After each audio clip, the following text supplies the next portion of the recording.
things I got to apologize for. One, I missed yesterday. Folks, I feel like crap, but I had to get in here today because I got a lot of things to catch up with. So that's number one. Number two is I missed the inflation number. So rates are going to spike a little bit today.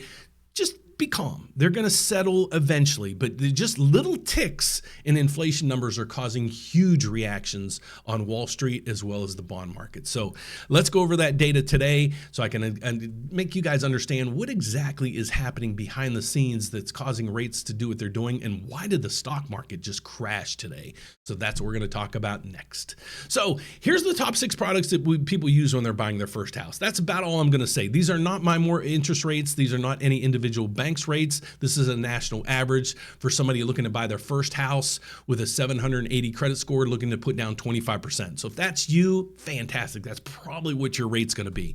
If that's not you, I'll give you all my information at the end of this video because I'm a federally licensed mortgage advisor, licensed in all 50 states as well as Puerto Rico. I'd love to help you if you're looking to buy your first house maybe in 2024. So without further ado, let's get to the economic calendar so we can put all this into context.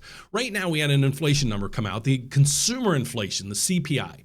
The number came in 0.1 hotter in 2 areas and actually 0.3 better in 1 area. So let's take a deep dive into it. What you're seeing on the screen right here is 3 CPI numbers. Okay, why 3? Well, 1 is called core. What the core inflation CPI number means is they stripped out, they pulled out food and energy. Why? Well, last week I was driving to work. I think it was Tuesday. Gas was $3 a gallon. On my way home, it was $3.34, up 10% from when I went to work in the morning and went home. That's why they strip out food and energy on the core, okay? Then you have CPI YOY, that's year over year, and CPI month over month. These readings, the last reading on the core CPI was 0.3. They expected it to come in at 0.3. It came in at 0.4, so 1/10 higher. Okay, then you look at the CPI year over year. This is kind of the headline numbers people see. It was at 3.4. It actually dropped all the way to 3.1. They expected it to go into the 2 range, but it's at 3.1. So it's still 0.3 better than where we were. Okay, and then you have the CPI month over month. It was at 0.2. It came in, it increased a little bit to 0.3. So if I look at this in its broad context, I'm like, okay, month over month, it took a little uptick, but year over year, we're still coming down. So it's not so bad. But if you go over to the Dow Jones is getting hammered. I'll just say overall in general, the stock market's getting clobbered. We have Dow Jones is down almost 500 points. S&P down 60 and the NASDAQ down over 200 points. That's crazy. Okay, here's where the inflation breaks down. If you really want to dive into the inflation numbers, you can do that. I'll put the link down below in the description, or you can just go to CNBC and they have this caption up there right now. And it breaks down basically where things have gone in regards to prices. The one thing that stood out to me was right here. Frozen, non-carbonated juices and drinks. 29% increase, a 29% increase. Okay, so then it gives you a breakdown of basically, sector by sector, piece by piece. It even breaks down, how much it costs to fix your car. If you go down through here as well, you're going to see, where is it? The rent equivalent housing prices. It was at 6.1%. Rent of primary residency, up 6.1%. The odd thing here, and I won't dive into it because, to say there's a conspiracy theory or whatever, but this number, everything that I could possibly find puts this number about 4%. So why I kind of bring that up is the rent equivalence, the rent of primary residency makes up a third of the consumer inflation numbers that you saw right up through here, okay? So if you have housing that makes up a third of it, and they're saying it's up 0.6, but it's only up really 0.4, how much of an adjustment would this make? Would it have created the CPI number, would have really pushed it into the 2 numbers? Just saying. Okay, so this number will continue to get better and better and better, I think, and we're gonna see inflation start to drop. But based on these numbers, what's the Federal Reserve expected to do at the next meeting? So to figure that out, we go to the CME FedWatch tool. Bet you didn't even know they had this thing. But if you go to it, in 36 days, the Fed's going to meeting. What's the probability that they're going to change the federal funds rate at the next meeting? Well, let's dive deep into this based on today's inflationary numbers. Right now, to put this into context, the Federal Reserve's benchmark target rate here is 5.25 to 5.5. So there's a 93.5% probability that they're going to do what?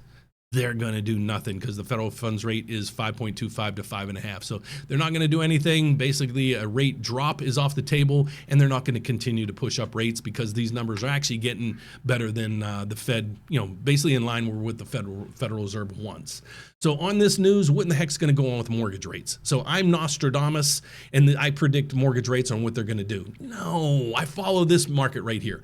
What I follow to figure out what the heck's going to go on with mortgage rates is the MBS market. What is the MBS market? It's basically the mortgage-backed security market. It's a mortgage bond that trades on Wall Street that's yield. The reason why this bond was created is because the yield of this bond actually makes up the biggest component of your mortgage rate. Okay, so if you really want to figure out what's going on with mortgage rates, watch this right here. It's hard to find, so just check out my channel every morning to figure that out.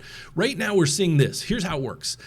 Here's the price. If the price of the bond is going down, and this is pretty big, it's down almost 40 ticks right now, it means rates are going to go up. They're probably going to go up at least 1/8%. All right, but if this number went up, that meant rates would come down. So there's an inverse, there's a yin-yang effect. If the number goes down, rates go up. Number goes up, rates go down. Okay. Simple as that. So today you're going to see some major moves when it comes to mortgage rates. Let's refresh this. See if it's late enough in the day that this will refresh. Look at 6.96. Let's see if it refreshes yet. Nope, not refreshed yet. That's probably going to go to about 7 1/8 by the end of the day. So, like I said, my name is Dan Frio. I do this report on a daily basis. I'm a licensed loan officer in all 50 states as well as Puerto Rico. And if you're out there trying to buy your first house, maybe in first investment property, maybe you're looking to refinance, you're looking to do any of that, I would love for you to reach out to us. We're not only a federal chartered bank, we're one of the country's largest mortgage brokerages as well, and we'd love to assist you with this. There's 3 ways to reach out to us. One is hit the Apply Now button up there. What you'll do is you'll fill out just a little questionnaire. It's not an application, it's a questionnaire so we can understand you a little bit more, where you're looking to buy, what you're looking to buy, and we can assign you to a mortgage specialist that specializes in exactly that. But when you're at the rateupdate.com, that's our website, if you'd rather call in or maybe email me directly, you can do that as well. Just scroll down to the bottom of the website and you're going to find those 2 pieces of information right there. Our 800 number is 844-775-LOAN, or you can email me at dan@therateupdate.com. So thanks so much for watching, guys. God bless. If you're out there enjoying Fat Tuesday, don't get too fat today. You always have tomorrow that's going to come around quicker than you think. But if you haven't subscribed yet, guys, please do. And also, did you guys see that you can now support me and the bags under my eyes by buying me a coffee? It's just one way to support the channel. Down in the description below, you can actually go in there and buy me a coffee for the day. I'd appreciate it. It helps me. It helps support the channel so we can do this on a daily basis. So thanks so much for watching, guys. See you tomorrow. Bye-bye.